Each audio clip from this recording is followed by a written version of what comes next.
Bienvenidos a Grafeno, les saluda Gustavo Julio García. La educación cívica constituyó una idea que Isócrates había diseñado como espacio donde aprender, cuanto menos y en esencia, un ciudadano con deberes, que tenía la obligación de prepararse, dadas las circunstancias, para ejercer la autoridad de la ciudad y a su vez enfrentar a los enemigos de Grecia.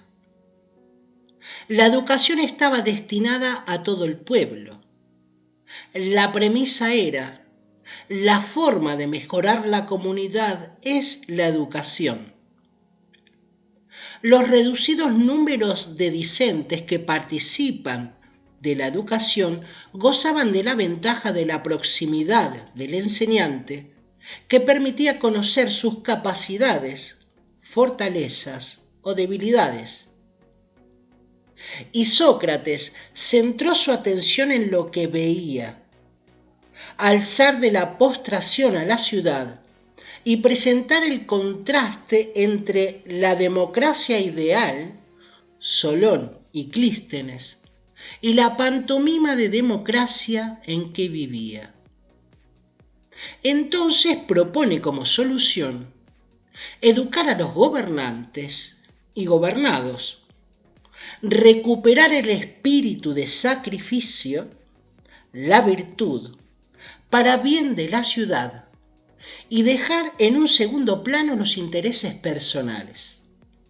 El objetivo final era producir en los alumnos la capacidad de deliberar, argumentar, saber, para que mediante la palabra lograsen alcanzar una democracia perfectible para la comunidad.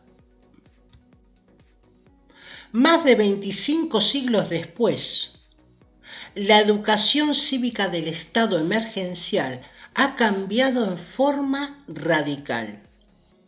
Si bien el discente es el destinatario de toda una estructura piramidal, costosa y numéricamente quizá de las más importantes del Estado, lo que conocemos como profesorado tiene una influencia preponderante en el resultado del entero sistema.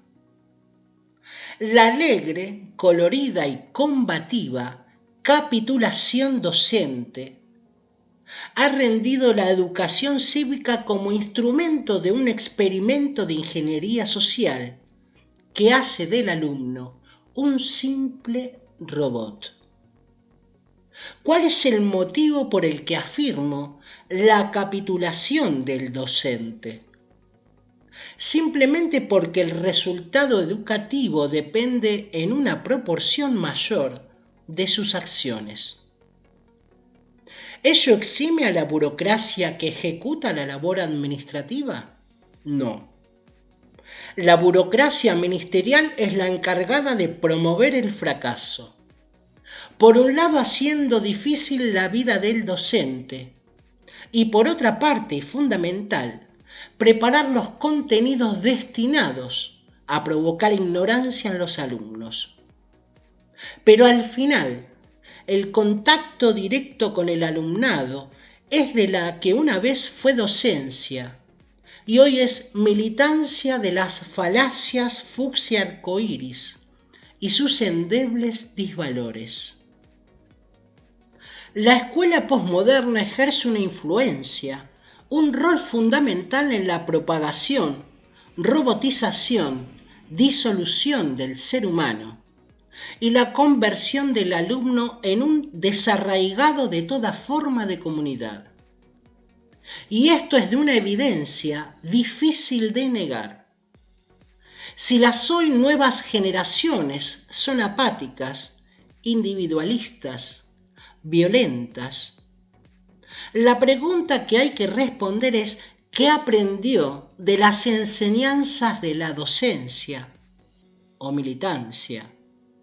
Y a su vez, ¿qué está plasmando en los niños la militancia actual? ¿Quién podrá negar mañana que de forma colectiva la clase docente participó activamente de la obsesión del control del poder, que desde los ministerios redujo al alumnado a rehenes escolares fijos delante de una pantalla. El alumno es el terminal, sentado en una silla, en el comedor o la habitación. Es el robot que rellena formularios y test, que demuestren su atención a la pantalla, aislados en el experimento de masas más colosal de todos los tiempos.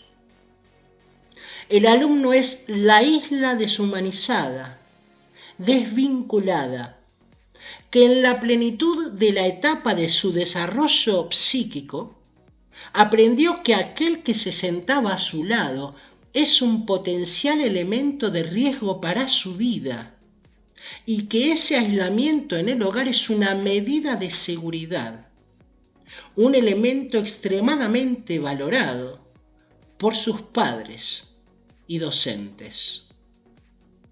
Todo ello se produce en medio de un proceso en que se naturaliza la invasión institucional con su inmersión dentro de las casas, quebrando su ámbito sacro y privado.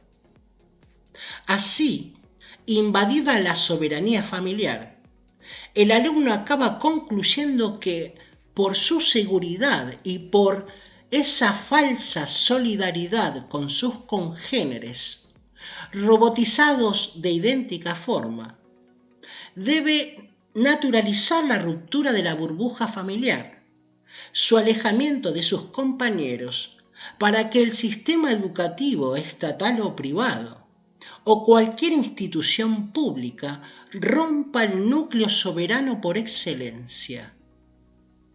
Es decir, la escuela posmoderna no solo provoca ignorancia, sino que la estimula hasta entrar en casa y derribar el muro de la libertad, dentro a la comunidad esencial donde se ejerce por naturaleza.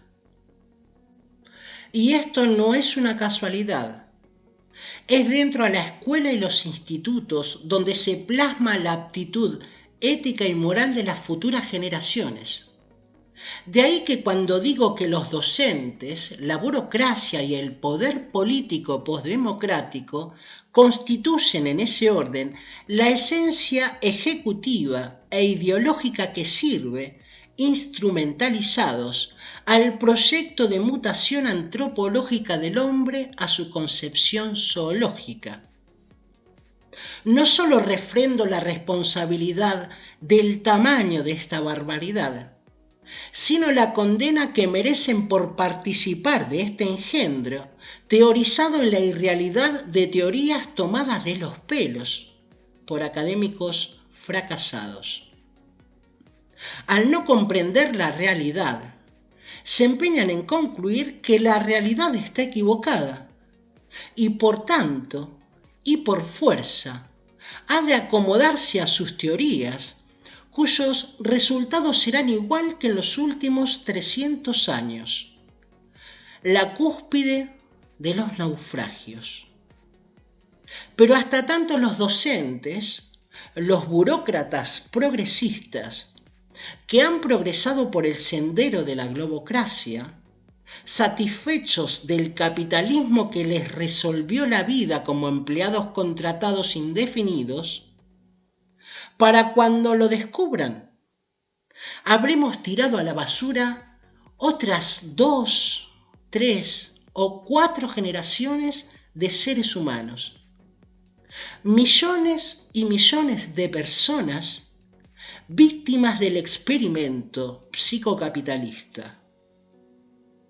Si suponemos a la docencia capacidad y confianza en educar a nuestros hijos, nos permitirán, a su vez, suponer la misma capacidad de razonar y actuar con la debida prudencia que hasta hoy no han demostrado. Y esto nos lleva a otro interrogante. ¿Qué generación está en mayor estado de emergencia? ¿La nuestra o la de nuestros hijos y las próximas?